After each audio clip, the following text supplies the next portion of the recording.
So let me know, guys, if you can get me with the right volume, especially those of you, my friends who are following me on Facebook. Kindly text if the volume is okay. Basiavonga, is the volume okay? Bamiri Beauty, Bamiri mulishani bani. Mfule mwasanisha kwa my beauty products. Okay, guys on TikTok, can you get me? Very good. Lulu Chomba, thank you. Bamiri ka volume kalifia bwino? Can you confirm? Perfect. Okay, so Mupeta Boniface, is that a signal that the volume is okay? Perfect.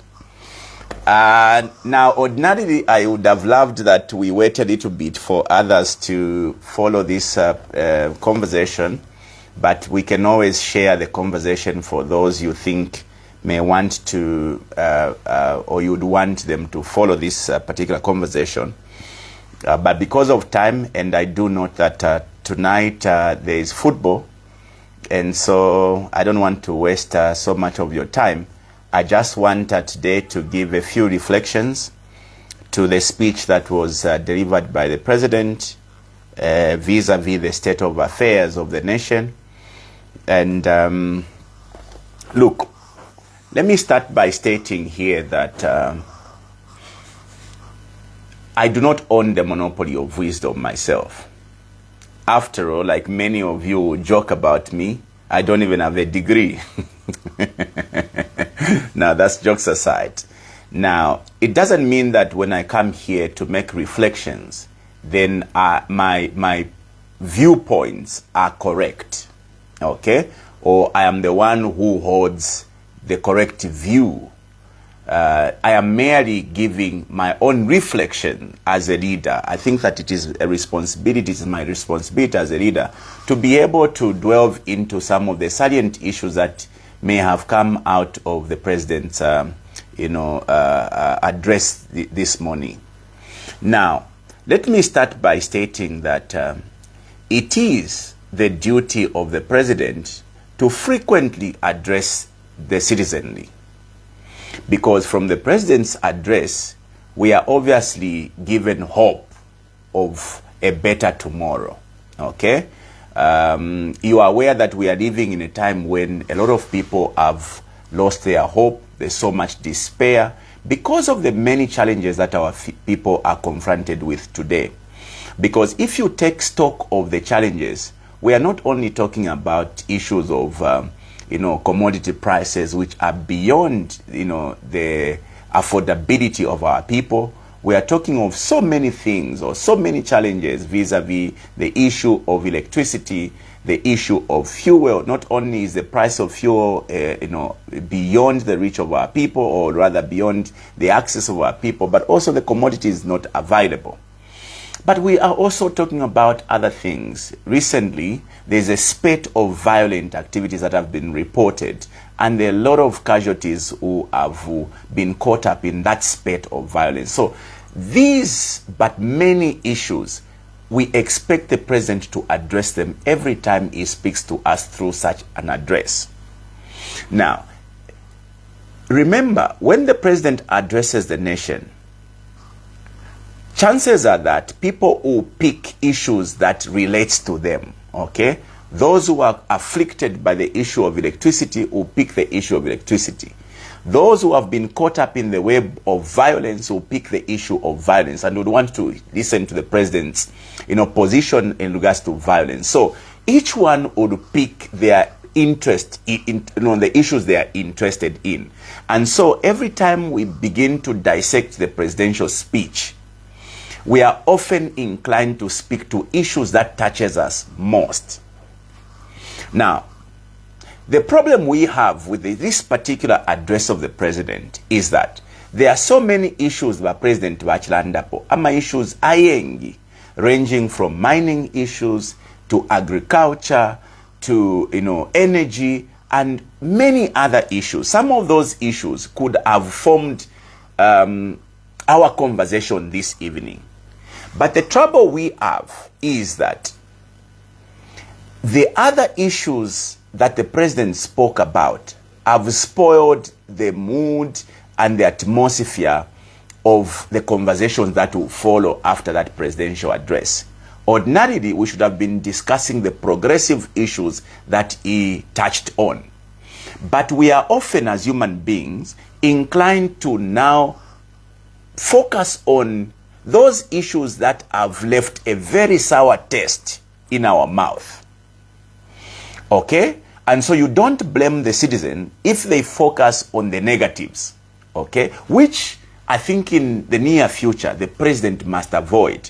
When you prepare your speech, which is why it is always advisable whenever the president is delivering his speech, and I've said this before, that the handlers of the president must always ensure that the president does not veer off his prepared speech. Because it is often when he veer off his prepared speech that he gets to spoil whatever it is that he could have prepared.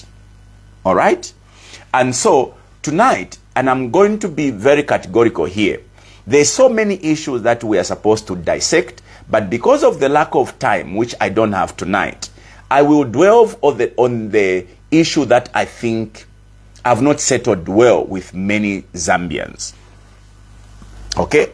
And so permit me to start with the issue of the Constitution, because I believe that the elephant in the room is the issue of the Constitution. Now, those of you who follows my submissions in Parliament and outside Parliament, there was a time when we were discussing the need for us to reintroduce the Ministry of Religious Affairs. A number of you joked about that issue. A number of you, did not want to agree with us, with my friend JJ, when we proposed to government through a private member motion that the government must introduce the Ministry of, Religious Affairs. And it has come to pass that what we had intimated on is what is obtaining on the ground now. There seemed to be a very big gap or a serious vacuum between government and the church. And the danger now is that because of this vacuum, the church and government is looking, or seemingly is now pulling and pushing each other. Now you must understand this. The church has a moral obligation to hold government accountable, whereas the church has a responsibility to take care of the needs of the soul. Because when the church preaches to us, that is food for our soul. Government, on the other hand, has a duty to take care of the needs of our flesh. Our needs means we need to eat, we need to clothe up, we need to have shelter. All these things are but the responsibility of government. Now there's a very thin line in the boundary, because whereas the church takes care of the needs of the soul, preaching the gospel to nourish our soul, our spirit, as many would say, the church has been crossing the boundaries. They also go into addressing some of the issues that otherwise should be attended to by government. As an example, there are so many churches, the SDA, the Catholic, the Pentecostal churches, the UCZ, which churches, have been doing what government otherwise should be doing. There are churches that owns hospitals and clinics. There are churches that owns schools, runs schools, orphanages, and the like. Remember, health, education, health care, rather social care is a responsibility of a government. But you find that the church goes beyond its normal calling of providing the nourishment of our spirit, but it also goes to complement the health effort of government by meeting these needs. Which is why you cannot at any time say government cannot do politics. By the way, we are all political beings. We are all born politicians because everything we do in our lives is politics. The food you eat is politics. Your clothing is politics. Transport and everything else. Even this we are doing now is politics. Our communication is all politics. So there cannot be anybody who should say if we or the church must not get involved in politics. The church must fully participate in politics because the line they toe, that of providing the nourishment of our spirit, often is complemented by them acting like Paul says in the Bible. Faith without actions is dead, meaning that the church cannot continue to preach about the gospel when the followers are hungry or are sick, meaning that the church must go beyond just preaching. They must complement government, which is why it is very tricky to suggest that the church cannot get involved in political issues. And the church throughout history have always participated in politics.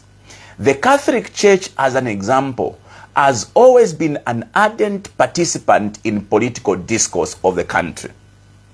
Those of you who are of age would remember that the Catholics have fought with the UNIP government, the Catholic fought with the MMD government, the Catholic fought and differed with the PF government. The Catholic today is still differing. And it's not just the Catholic.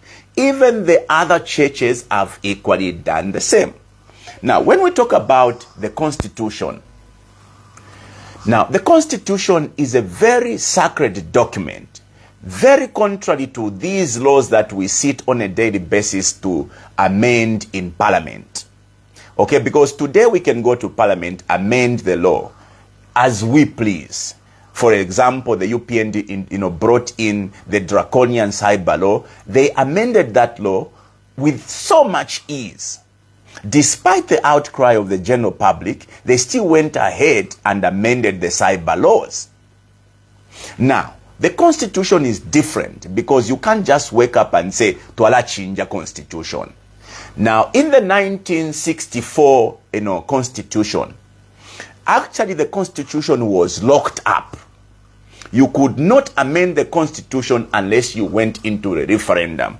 But I think, later in the years, around 1968, if my memory is very correct, we decided to, free the Constitution and only locked up Part 3 of the Constitution, which is the Bill of Rights. The Bill of Rights, okay, cannot be tampered with. We have to go to a referendum. Remember, in the 1964, the entire document could not be amended until we went to the people through a referendum. But later on, it was realized that we free the document, we allow it to be, changed at least by a 2/3 majority. And we only locked up the Bill of Rights. The Bill of Rights even now cannot be touched. All right? You need to go to the people, and the people have got to vote. So the changing or the amending of the Constitution is not a simple undertaking.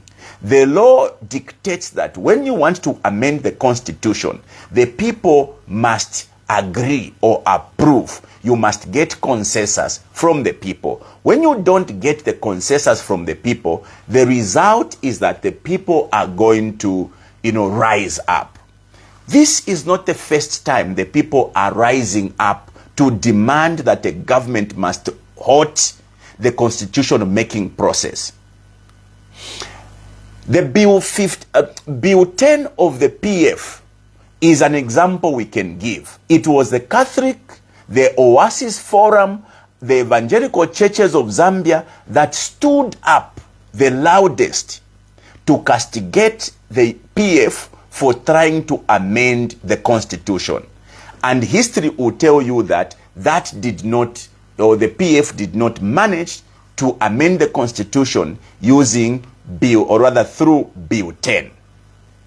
So you can see the Oasis Forum were as vocal under the PF as they are vocal today. The Catholic Church was as vocal as they were in the PF when the PF wanted to amend the constitution using Bill 10 as they are vocal today. The Law Association of Zambia was as vocal yesterday as they are vocal today. So it is not correct to make assumptions that the church is being unfair to this government today. It is not correct to assume or make assumption that the Law Association of Zambia, the Women Lobby, or the NGOCC, and many others are being unfair to the UPND today. When we, if we flip the pages, would see that they held the same position when PF wanted to change the constitution using Bill 10. It is important today because for the first time, the UPND are now being or are receiving serious scrutiny. Remember, the UPND have been in the forefront in the previous years, castigating Abanabo, and oftentimes with a lot of propaganda. Okay? Today, the UPND are receiving serious scrutiny over their decisions and indecisions. All right? So, there are many issues in the current Bill 7 that are being held as a reason why, or are being advanced as a reason why this exercise must be halted. Starting with the process itself. It is the process that was taken to the Constitutional Court by Munia Zulu. By the way, colleagues, look at the patriotism of a guy like Munia Zulu. Despite being incarcerated, he still managed to take government to court to challenge its government's attempt to rape our constitution. I think if there are many heroes, or if there are heroes we must eulogize today, it's people like Munia Zulu as well as Celestine Mukandila. Those patriots must be celebrated today, because they are the reason why UPND had to temporarily withdraw, or rather defer Bill 7 as we speak. This constitution would have already been amended, save for the bravery of Munia Zulu, who is behind bars. Imagine umuntu ali mujele, but is still holding government to account. But if everybody free, we are still walking about like zombies, allowing this constitution to be manipulated by a very little clique of people. So let me briefly speak to some of the contentious issues which are agitating the people. It would interest you, the citizen, to look at the list of people. I don't know the list that is going to be produced by the technical team, which is not so technical, because, by the way, that team that has been constituted by the president should have been technical. It should have been people who understand constitutional matters. I shudder to think how many of those in that team have a technical understanding of the constitution-making process. But anyway, that is not the subject of my discussion today. I'm basically saying the president went ahead and constituted a technical committee. Okay? Now, the work of the technical committee was obviously to go around, get submissions, and what. Now, you cannot go in one breath. You cannot insist that we are starting the process over and, from a fresh page, when Bill 7 still sits in Parliament and has not been withdrawn. Perhaps you want to understand where is the agitation coming from. It's the insincerity from the UPND. The UPND are not sincere because when they were expected to completely withdraw Bill 7 from Parliament, that bill is still sitting in Parliament and has not been withdrawn. It has simply been deferred. The same way they duped the Zambian people on the cyber laws. They temporarily withdrew the cyber laws and it went through without much ado. So the agitation from the cross-section of society is that these are taking for a ride. Just like the president today is calling on the WASIS forum to come and dialogue with him.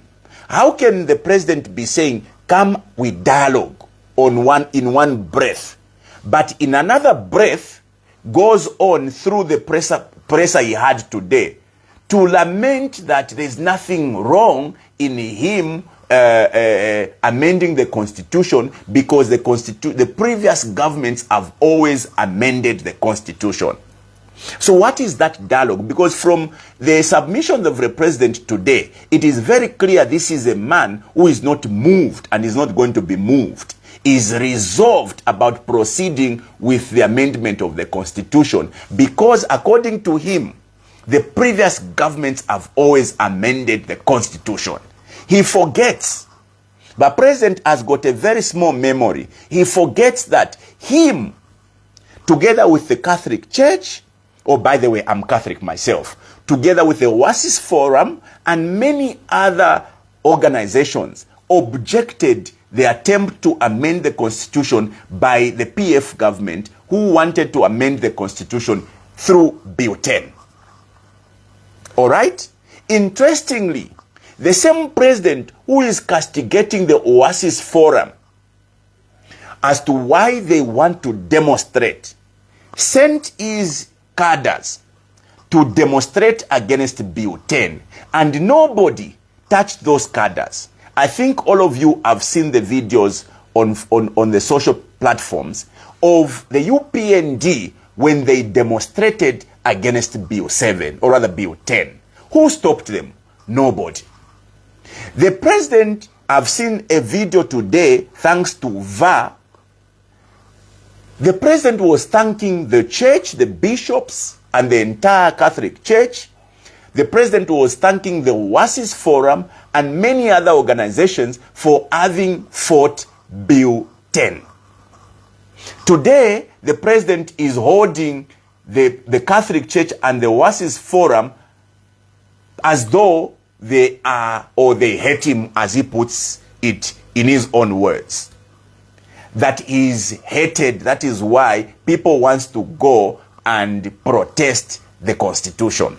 Let's now speak to these words that the president has been using today in his presser. The people that are close to the president must remind the president. The principles of democracy includes the rights of citizens to hold opinions or to hold dissenting views. The principles of democracy holds, or rather entails, the rights of citizens to protest. They call it the right to a peaceful protest. As it happened before in the previous governments, yes, it did. Even when the PF were trying to amend the constitution using Bill 10, the UPND exercised their right to hold a peaceful demonstration and nobody touched them. Interestingly, today, the president is seemingly suggesting that protesting is a street fight, as he called it. Those who are proposing to go and have a peaceful demonstration, the president is calling it a street fight. Where is demonstrating a fight? Because the UPND themselves, with a very short memory that now I believe they do have, did have an opportunity and they were allowed to do so when PF wanted to enact the constitution or to amend the constitution through Bill 10. Where is the problem today, Mr. President? I think these are questions that we must be asking the President. If you, the President, did demonstrate against Bill 10, where is the problem for the other citizen to go and demonstrate? If the Catholic Church, if the Oasis Forum did object Bill 10, where is the problem with the Catholic Church today, with the Oasis Forum today, wanting or rather objecting Bill 7? Where is the problem? I think that we as citizens must hold the President to account over these statements that he's making, because I call it a pity party. The President has gone on a pity party. Now, let's remind ourselves. The President today says some people or people hates him to Adiba Pataba President because of where he comes from. Now, I want to be very careful as I speak to you tonight, because the fashion Yaba President Nangba UPND is such that then when they speak about hatred, about tribe, it is not hate speech. It is not tribalism. But should you echo the same sentiments, they are going to hold you as practicing tribalism or hate speech.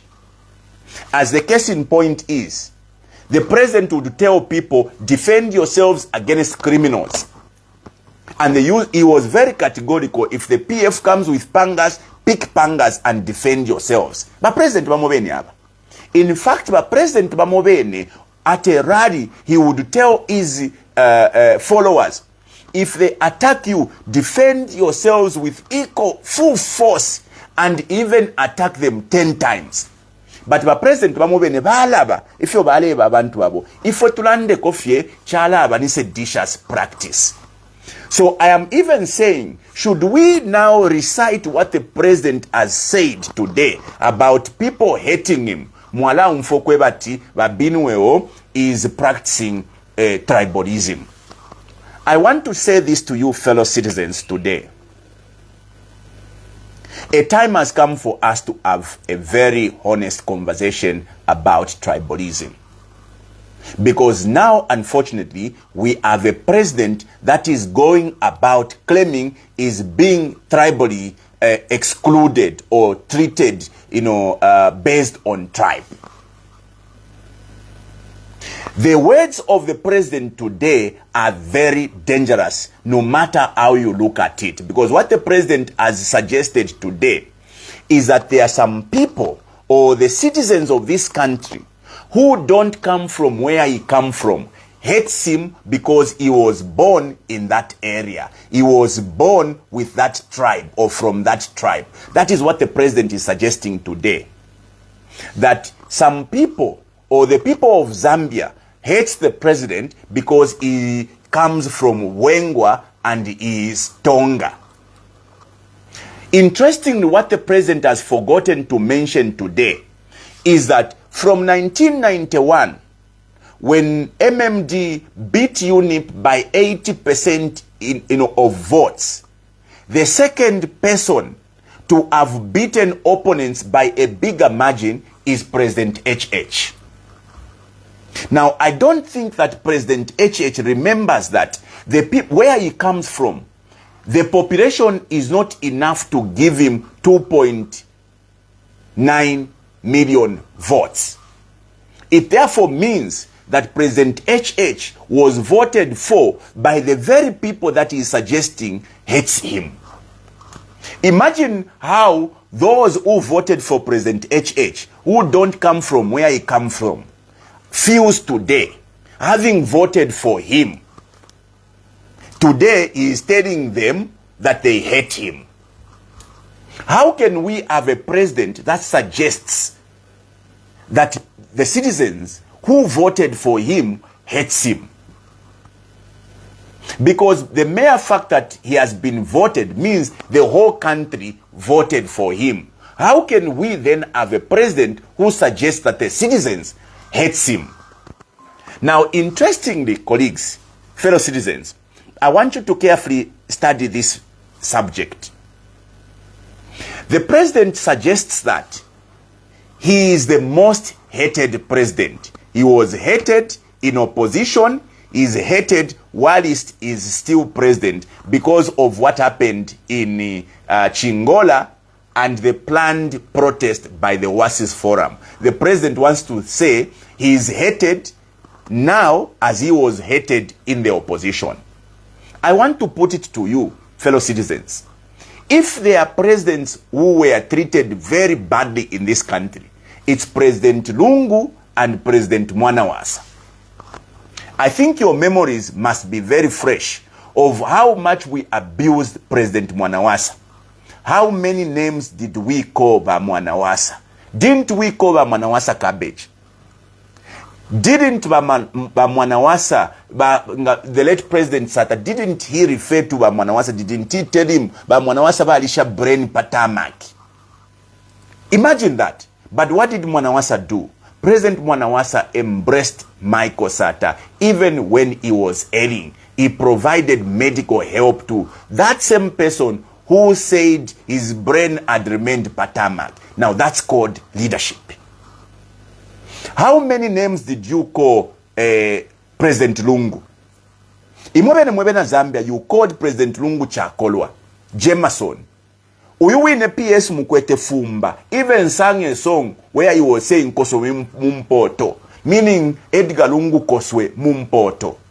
Are you not the same citizens that used to accuse President Lungu of all manner of evil? Bana kashibanga mwa pede kuli ba Lungu ama girlfriends mwebena Zambia. How much of corruption allegations did you throw at President Lungu? Yet none was able to pinpoint at the said corruption.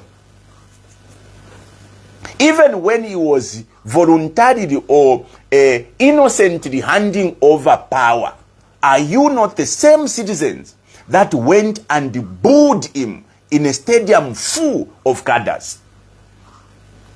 So today, the president cannot claim that he is the most hated, because we have seen presidents that have been treated very worse than him. Today, how can you even say anything bad could be president by HH today?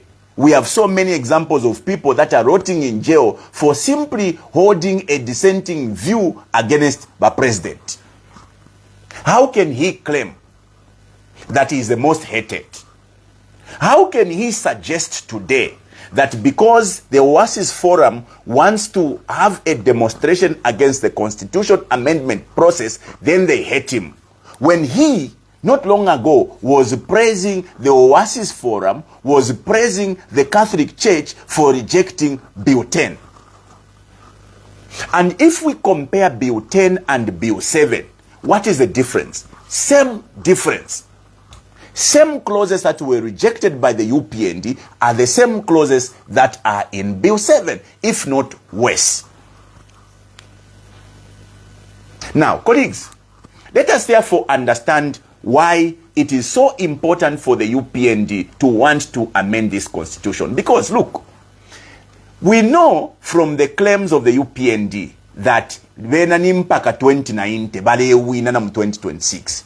If the UPND have delivered, as they are claiming through Gito and others, that they have delivered and they are going to be voted, why are they in a hurry to amend the constitution? Why can't they amend the constitution after August 2026? Because the same constitution we have today is the same constitution that was used when the UPND won the elections. Where is the problem now? Why can't we use the same constitution that was used to usher in the UPND? Why can't we use the same constitution and then let them amend it after 2026? Why can't the president wait? Why can't the UPND wait? Because clearly you cannot amend the constitution when critical stakeholders are saying wait. What is the rush? I will tell you why the UPND are rushing this thing. The UPND are rushing the amendment of the constitution because it's their lifeline. They know they've lost popularity. That is why they want to create more constituencies, and they are creating those constituencies not in other areas but in their strongholds. That is why they've never at any particular time suggested where those 55 constituencies are going to be created. They've not suggested, they've concealed that information because they know when they lose elsewhere, they are going to create more constituencies in their strongholds. And you know the strongholds. It's the southern province, the western province, and the northwestern province. Otherwise, they would have publicly stated which constituencies they are proposing for delimitation. What is so evil in this constitution, the proposed constitution, is we have a country that is on life support. This economy is on ICU, in ICU as we speak today. But you have a government that wants to create 92 members of parliament on top of the 156. Listen to me, fellow citizens. This country is in ICU. Right now, as we speak, we are struggling to meet the social needs. Na ku parliament yoko tuaba, MPs are struggling to get paid their allowances for the first time in the history of this country. It's bad everywhere. And therefore, a responsible government would have harnessed the little resources we have today to take care of the needs of the people. But your government wants to rush to amend the constitution to create 92 new MPs. Who told you that delimitation always involves creating new constituencies? Let me clear this. Delimitation does not mean create new constituencies. Delimitation simply means realign the electoral boundaries. It is not true to suggest that you can only allocate more resources into areas when you delimitate. You can't suggest that. It is foolish to suggest that the only way you can allocate more resources to the people is only through delimitation. You can still allocate more resources to communities the same way they've been increasing CDF. You can increase more money into CDF even if you have not created new constituencies.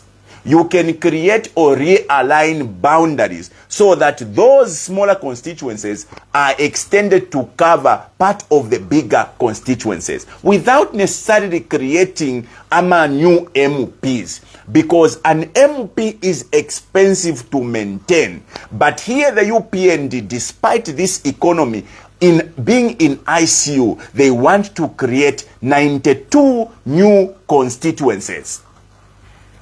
Or rather, new MPs. If you didn't know, they want to create 55 new constituencies. They want to create 20 MPs abakababa na mayo, 12 MPs abakababa youth, and 3 will be disabled, and 2 more nominations. 92 more MPs.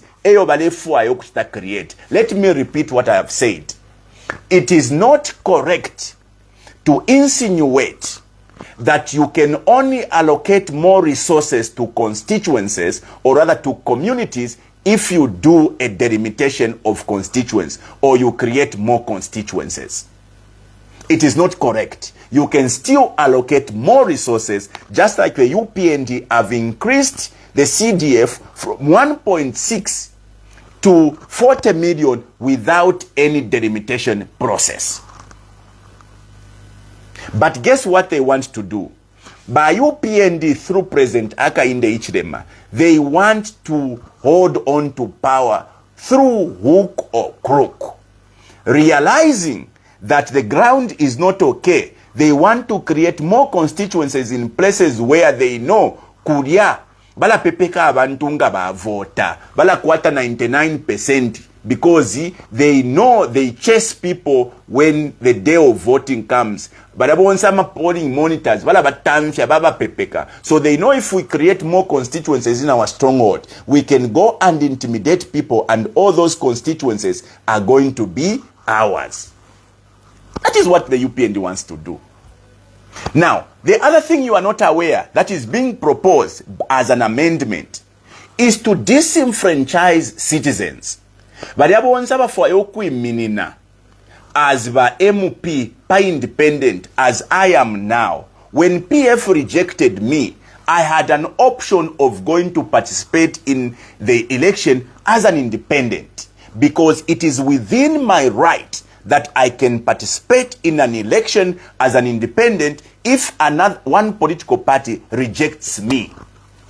PF rejected me in 2021. I still found comfort in the Constitution, and I was able to participate as a candidate, as an independent. What the UPND wants to do, self-preservation. They want to stop people from going to participate as independent candidates. So they've proposed that whoever is not adopted by a political party cannot go and participate in the election as an independent. Now that is taking away your right as a citizen to participate in the election as an independent. What are they scared of? They are scared because in their strongholds, there are a lot of candidates who have risen up to challenge those incompetent MPs they have. And chances are that if these goes and stand independent, they will have no MPs in their strongholds. So they want to now manipulate the Constitution to stop people from going to participate as independent candidates. Who does that? Who does that? The law is not created to suit our own personal ambition and interest and egos. The law is meant to cover everybody, to fulfill people's, interests. So you cannot therefore amend the law or create a law that disenfranchises people from participating in an election because you want to protect your own, failures. The other proposal the UPND is making, which is outrageous, is to suggest that when there is a death or there is need to be a by-election, they want to avoid the by-election. This is what they are proposing. Let's suppose mweba kukaputa, na mweba kunchelenge, na mweba kusiyoma, na mweba kukasempa. You elect an MP today, and that MP dies. Okay? They are saying, let us avoid a by-election. Tukala abula fie, political party iya sponsor ulio ufuile. They propose another person. Now, in an election, we give the people an opportunity to elect a person of their choice. Somebody they believe has got the competence and the ability to provide leadership for their community. Nobody yomuntu omwasalire imwe afwa.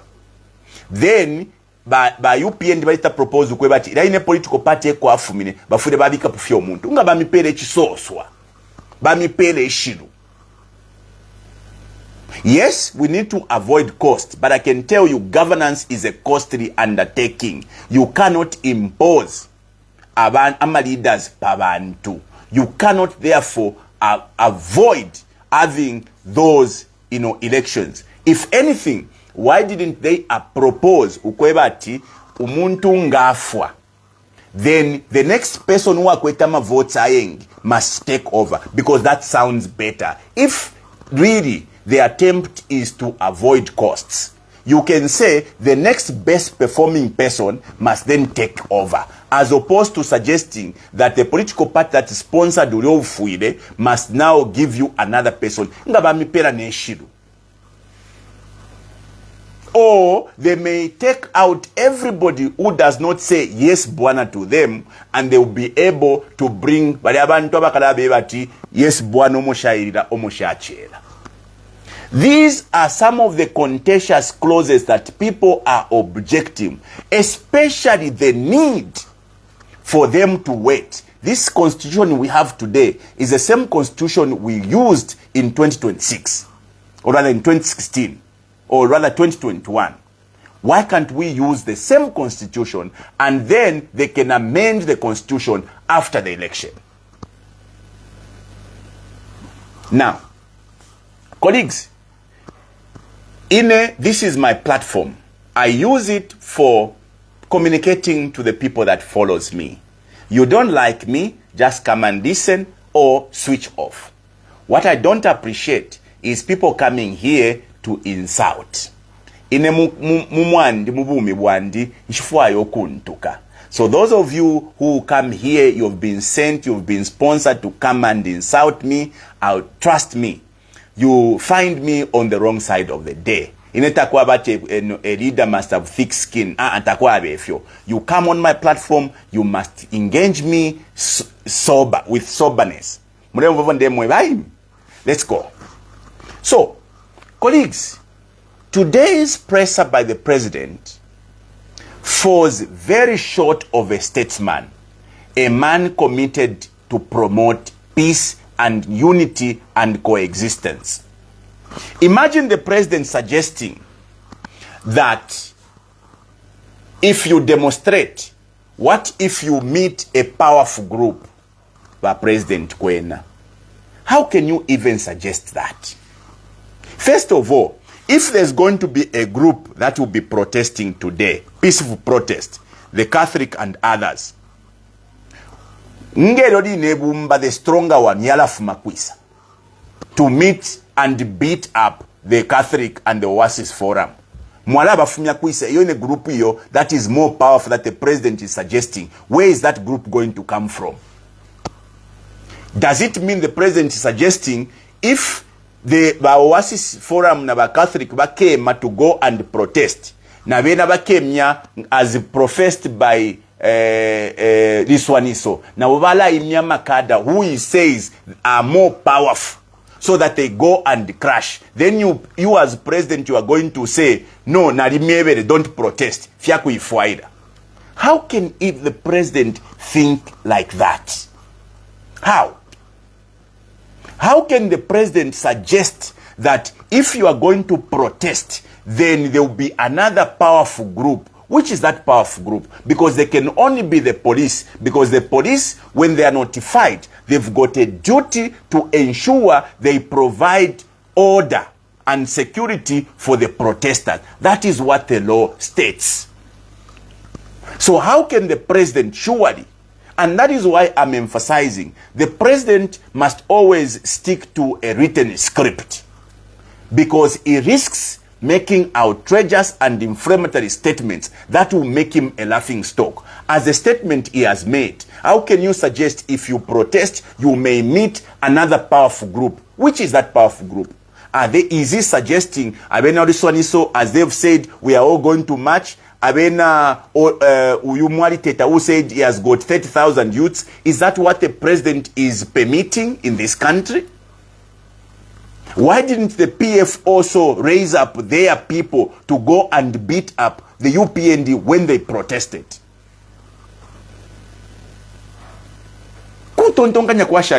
Honestly speaking, and that is the caretaker thinking like that. We have a problem in this country if you are not seeing it. We have a problem. We can't always have a president who is always playing on the minds of the people in Bwengwa, suggesting that they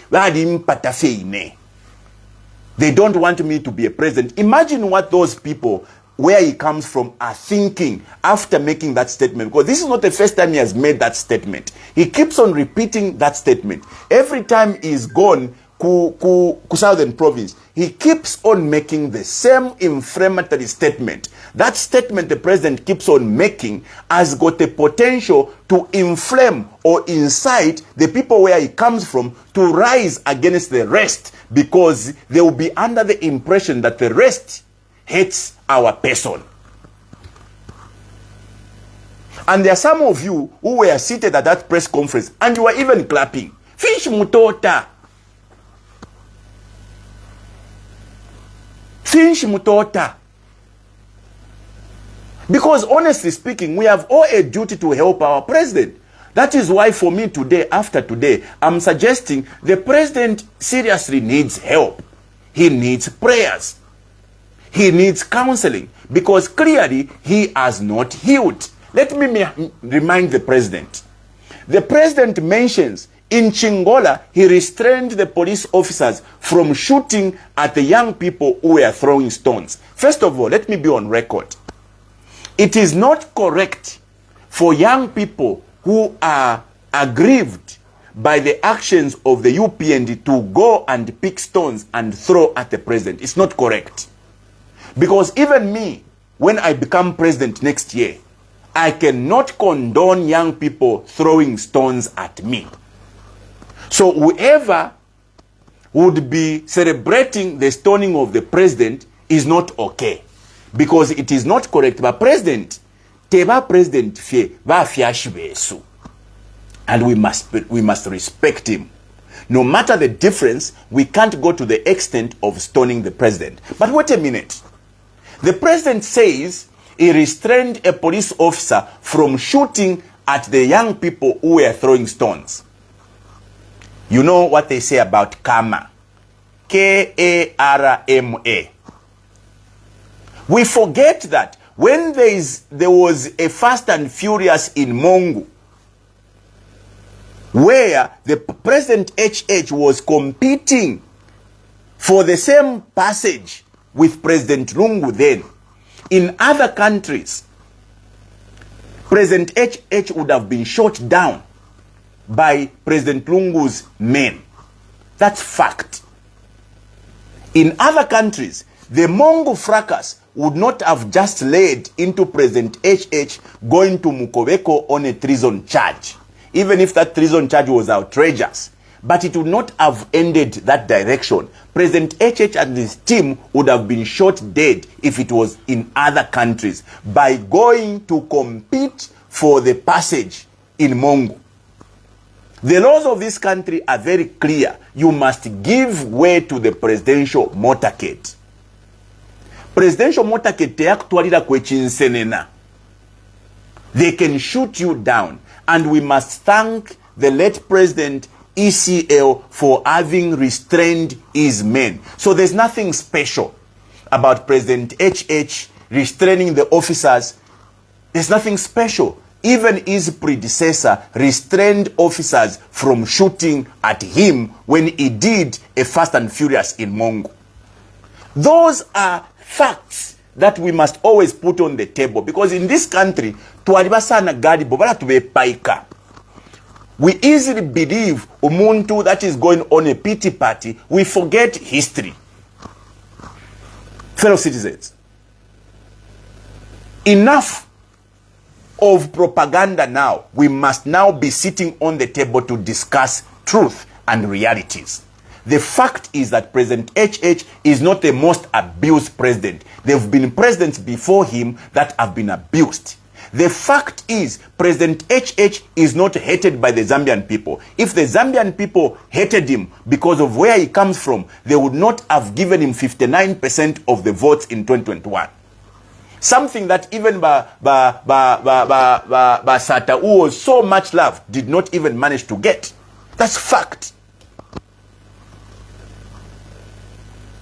But what we are saying, what I'm trying to say is that the president does not need to take every opportunity to inflame people through his statement, to incite people through his statement. The president must always use an opportunity like that he had today to unite the country, to preach peace, to preach coexistence. The proposal to have a demonstration is constitutional. It is within our democratic principles. It must not be seen as strange or as an act of hatred. And the church has been doing that assignment over and over again. And nobody called the Catholic Church to have hated any president before. It must be stated on record. The other issue the president, remarks that is very sad is the issue of violence. The president today keeps on insisting we can't go back to that violence of PF. Yes, PF was violent. There was violence in PF. That's fact. But guess what? The violence of PF was a bit subtle. That's fact. We never saw people being abducted in PF. I'm sure today you have seen a video of what happened Patogate here in Kitwe, Papa Ganaton, where the youth led by this Waniso refused to pay toll fees. And when the police wanted to intervene, he was attacked. You've seen the videos. I'm sure you've seen. I hope nobody claims this is AI. We have witnesses that were there who have given a testimony of the assault that went to a police officer at a toll gate. For simply doing their job, the police officer was attacked by UPND National Youth Leadership. The president cannot speak proudly about ending cadarism and violence and thuggery today. That's the last statement he can ever make. If I were him, he cannot even go that route, because in the recent past, we have seen the worst form of violence in this country. And for those of you who have not followed history, the UPND have been the most violent political party in the history of this country. We have not forgotten what happened in Mpundu when the UPND crashed with the MMD. Ask the people that were casualties in that fracas. How many people were hacked by the UPND in Mpundu? How many people have been hacked in this country using the Mapatizia formula? So the UPND can never claim to be a peaceful party. If we Ambama politics, we are Shtama politics for 19 years, we can tell you that story. We have seen the worst form of violence in this country. Have you forgotten how Kungo, the late provincial chairman of the PF, was killed in cold blood, and they were even taking the video? Have you forgotten? That today people can claim to be peaceful. How? How? That is why the law holds, he who comes to equity must come with clean hands. If President HH wants to claim that the UPND have no violence, he must show us his hands if they are clean. The UPND's hands are not clean in regards to blood, in regards to violence. They killed Kungo in cold blood in Solwezi. They hacked people in Mufumwe when they crashed with the MMD. People will tell you that story. So the UPND are not clean, and that is why they could only pretend for so long. They are back at it. Like they say, Uwa kalema takaleka. The members will tell you that. They pretended for a while, they failed to pretend. They are now attacking police officers. The way they attacked that DC in Kasama, beat her up, a lady. The way they are now locking up officers in Petauke for their district commissioners, they are now at it. The way they are now abducting people in broad daylight. The president cannot, should not mock the Zambian people by claiming they've ended cadarism or thuggery or criminality. He should not do that. Let's talk about the killings at the hands of state agencies. Yes, in PF, some people were killed at the hands of the police. And I have in mind Vespers, the lady student who died at Unza. But remember, when Vespers died, which is a fact, there was a riot at Unza. There was a demo. The only way police officers stops riot is using tear gases. And the police were excessive that day. They went and threw tear gases in the rooms, and Vespers was caught up and she died. Very sad. May her soul rest in peace. She needs to be compensated. The family needs to be compensated. But that was the action of the police and nothing to do with the PF. Just like today, the police have shot down a number of young people who were innocently scavenging for gold in Mpundu. Why are we not talking about that? Why is the president ignoring that fact? If the president today is going to talk about the 100 days he spent in prison in Mukobeko, what about Bamumbipiri? How many days did she innocently spend in that prison? Because you cannot suggest that Bamumbipiri was taken on pure suspicions. No, there are no two people that can pull the trigger. There could only have been one. Why was Chilekwa and Bamumbipiri taken to jail over the same pulling of a trigger? For Bamumbipiri, it was just malicious prosecution. So when we come to equity, let us make sure that our hands are clean. How many people have died under the UPND at the hands of state agencies? In the conflicts of the Lundas and the Luvales, didn't the army go and shoot people? Didn't people die? Didn't we lose a life of a young boy who was killed because of Mirimil in Mufrida at the hands of ZNS? How many should I give you a comprehensive list of people that have died at the hands of the police under the UPND? Why should we continue to talk about those who died at the hands of state agencies 4, 5, 6 years ago?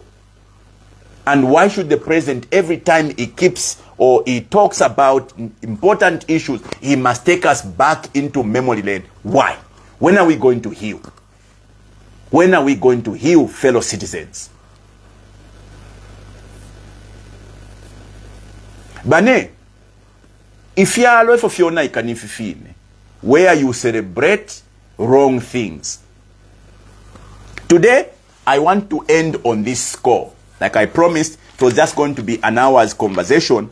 I just want to remind the president that his duty is to ensure that he holds this country together by promoting unity and coexistence and oneness. Every time the president has an opportunity to speak to us, he must ensure that he preaches unity, forgiveness, and coexistence. But every time he goes on a PT party, he is inflaming people, he is inciting people to rise against other people. If that is not tribalism and it's not hate speech, then what is hate speech in this country, Kanshi?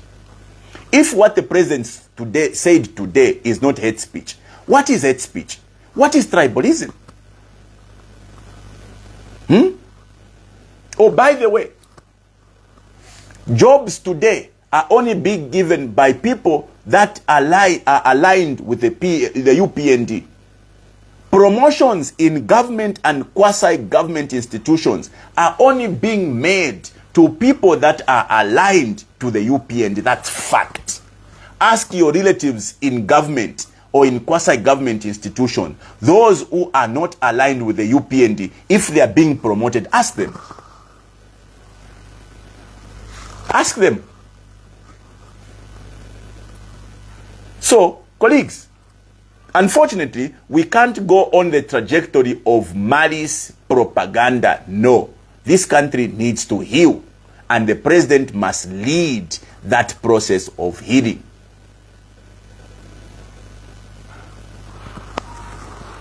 I hope we are following each other.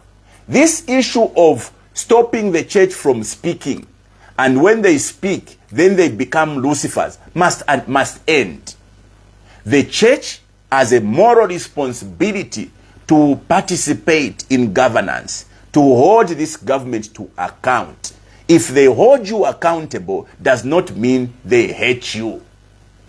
They don't. They've done so in all the successful governments. And you are not going to be an exception by UPND. Triumphant. You are not going to be an exception. The English people would tell you what's good for the goose is good for the gander. Do unto others what you expect them to do unto you. What we used to do to PF and to MMD is haunting us now. And the people are, by suggesting to you, oh, by the way, I forgot to mention this as I conclude. Tomorrow is the last day of the voter registration exercise. Please remind your friends, remind your relatives to register as voters. Sorry, colleagues, citizens, sorry, I was laughing ku TikTok.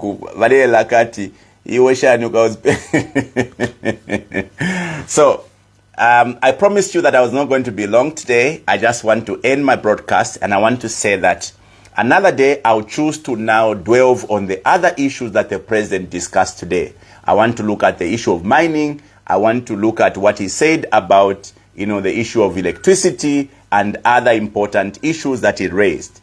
Unfortunately, today, I just wanted to debunk these issues he had raised, namely that people hate the president. The president must be very grateful that after Bachiruba, he is the one who has been loved the most, because he received the biggest number of votes since 1991.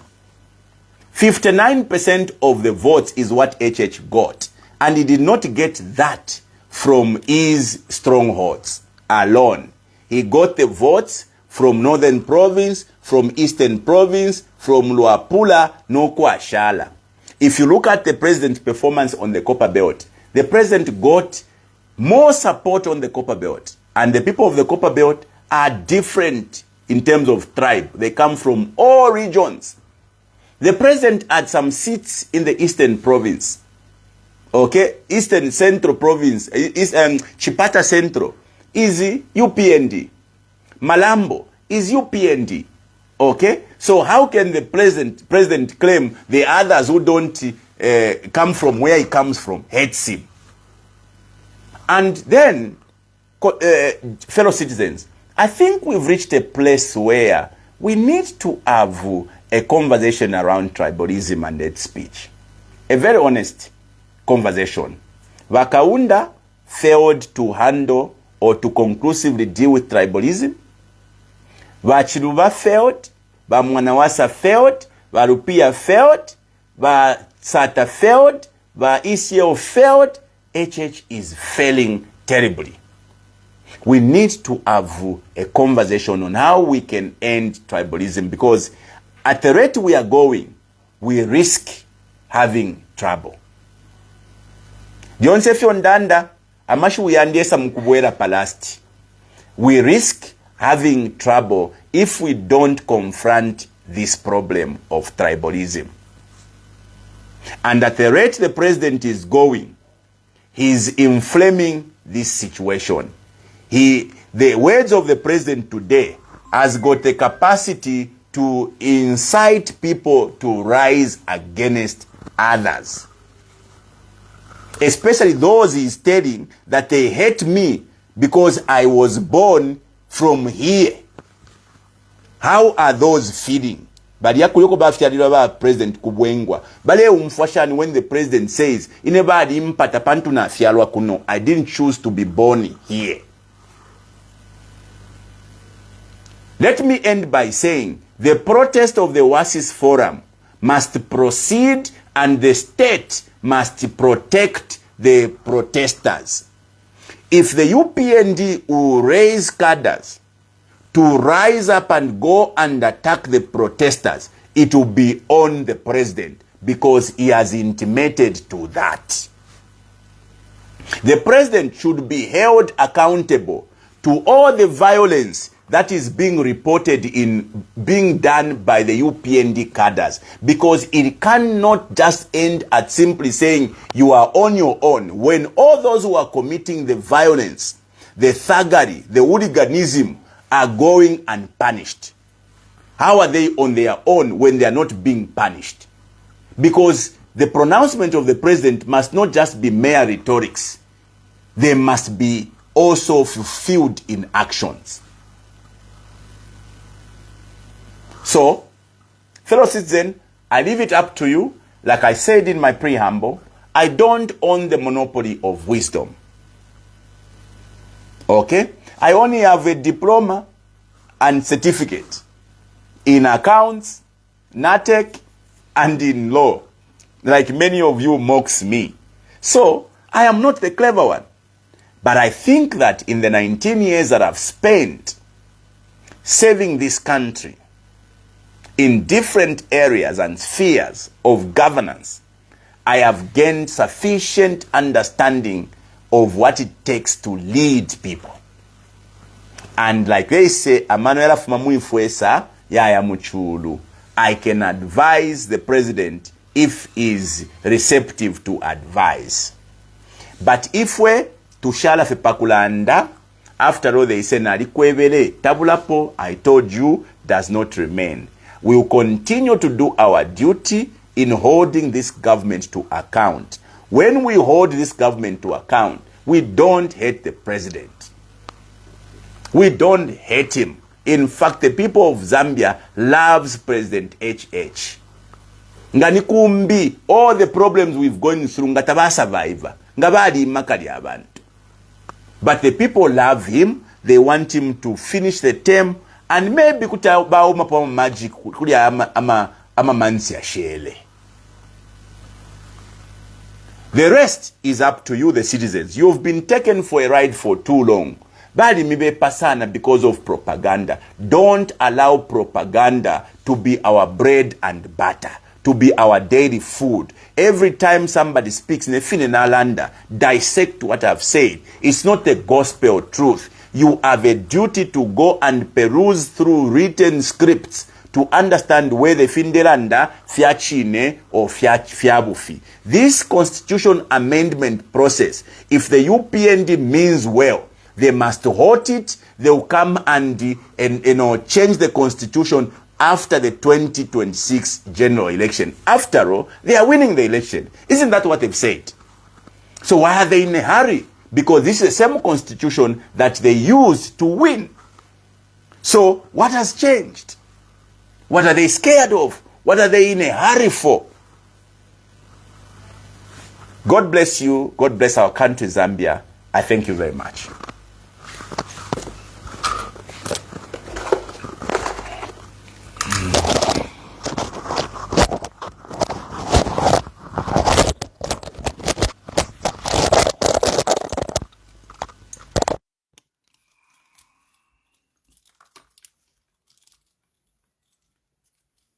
Ba TikTok namule kokulwa.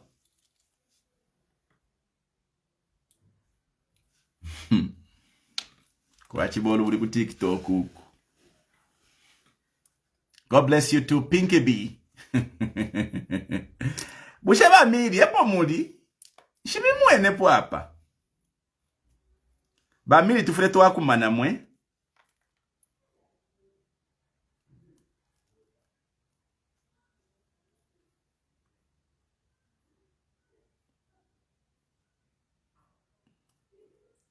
Tenazio Mwanza, thank you very much.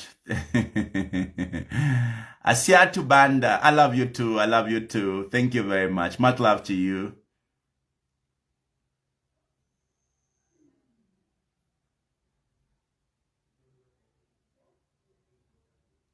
Thank you, thank you, thank you, guys. Thank you. You can share this.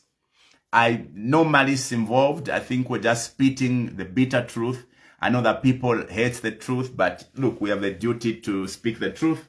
They say the truth shall set you free, and that's my commitment. I always spit the truth. I don't stop pretending nga wanyanta kukweba na unyanta wabechi mutu. Na dide kefe bali insta suspend sana. Apa no kufula nchile mfula na mwana ningo nda no konda. Banedi na bo. Wala kufio muntu wati chimutu bantamvi.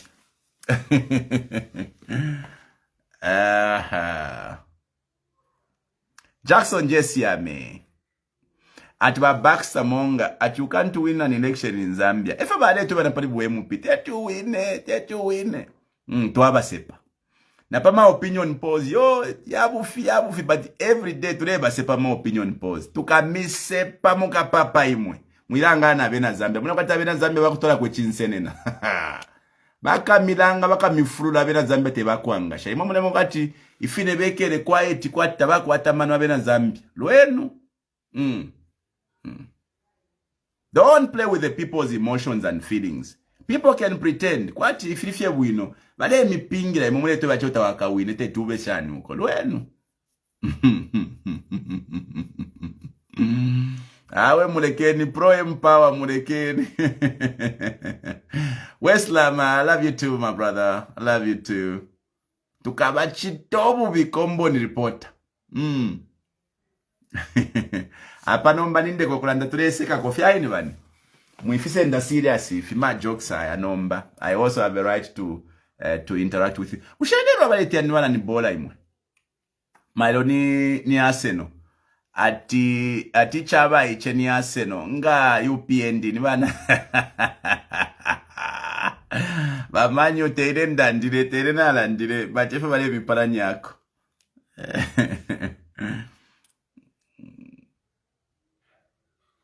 At Southern Province, they have registered more votes. Yes, let's go and campaign there. Those are our people. Okay? Let's go and get those votes and ensure that on that day of voting, we go and protect our votes. Kaibala kubali kwa tari amano ya kubati paku, pali ya kuya mgutinya abantu. Tukiengira na ifowe no kuda queen. Kebario BC Kunda. Yeah. Where are you going to get the votes from? Bamonga. Ni mamule ipushe fyo. Nga ya tuwa wine tuwa fumishe kwisa. Tukafurafu na fukabu na mwa fumishe na imwebele. Chelsea versus Barcelona today. Is it? Wow. Nishtanshi. Chelsea baka. Atiba Chelsea ba yupe jiwa Zambia national team. Kwena bazabela bamwena mo. UPND is Leicester. Leicester tekwa Patson Daka. Patrick Chirufya iwe chimutu we. Imwe chimutu wa honorable. Uli mukuru sana iwe chindiki. John, go live often. I will do, my brother. Thanks a lot. Thanks a lot. Okay. Alik Mutema, good evening. Good evening. Kaunda Square, Lusaka. Much love. All right. Judy Shongwe, my sister, will support you. Thank you very much. If I will have one vote, it will be my vote and Judy. You know? Iwe ka monga, iwe ula ndati yonga fumia kusama vote. Judy uyo, epo ali hapa. Judy K is my next president. You see? There's another vote. Monga. Ulikuisa iwe ka monga iwe. Wabechi mutu. Bamusa. Bakafimba na mwelekeni urubuliro mwamba. Now, honorable, for you say Chimute, what happened? Alentende kana imwe. You admire your courage, clairvoyant. Thank you so much. Smart infinity. Kefas C-boy. We love you. I love you too, my brother. Mupeta Boniface, God bless you too. Musa Kafimbwa. Mulibakuru sana ba Musa lekeni. Atame social media president. Yes. Abapere tukala tekila pa social media. Nefine na mwisa mkumfu hapa. Bisheta mule umfuaimu. Thank you, Richard Ngoni. My vote is yours. TikTok, thank you for the 30,700 followers. That's a good number. 30,000 were following us today. Thank you so much. I think ku TikTok kwa libasana ichimuya la mwe. But TikTok, I love you. Imamu alikuwa very genuine support. Nombo kwa babena monga ba mi ponto. Na ala bachita block bonsa ba mi ponto. Shilefu ande ponta. Panto eba kadenga nka kano kumona tata. Join Ichabaiche, guys. Don't forget to join Ichabaiche. When you go to your WhatsApp, just send a message to your friend. Type www.ichabaiche. Ichabaiche. Don't put H Kulasti. It's C-E. Ichabaiche. That's I-C-H-A-I. Ichabaiche. Ati wala wano kuchisa spray wine. ichabaiche.com. I'll write on my Facebook page. You go there, you fill in your details, you become a member. It will also give you a membership card. And then we can introduce you to our WhatsApp group so that you can be following all the programs that we have been doing.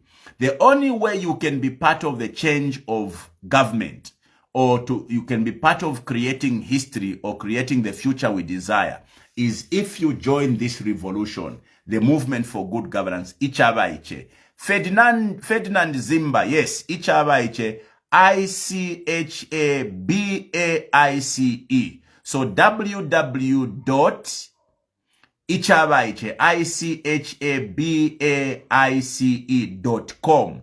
When you type that, then you click it, you are going to have a form.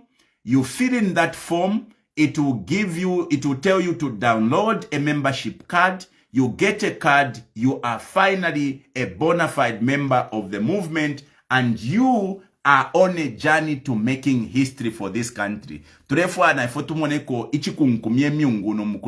be recycling the same characters at leadership who are failing us over and over again. This time, the new generation must rise. And the bus is loading. That bus is the movement for good governance, Chabafana or Kiavanike. I've been Mpundu. God bless you. Enjoy your night and enjoy your game. My money is on Barcelona. All right.